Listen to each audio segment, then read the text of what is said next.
First of all, I want to show you guys the principle of our experiment. When a Gaussian beam passes through the olive oil, it locally heats up the olive oil because the olive oil absorbs its energy. So this phenomenon causes a Gaussian distribution. The Gaussian distribution creates a refractive index gradient in the olive oil. So what's the Gaussian distribution?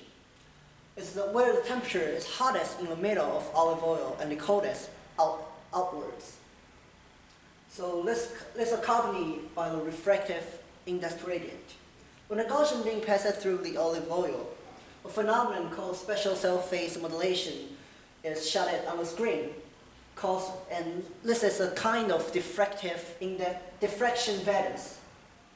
So we have designed a setup of the experiment. A cell phase modulation phenomenon happens due to thermal conduction, which will make circular patterns on the screen.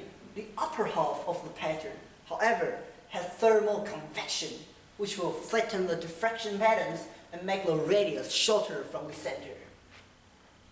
And let's get into the vertical light beam.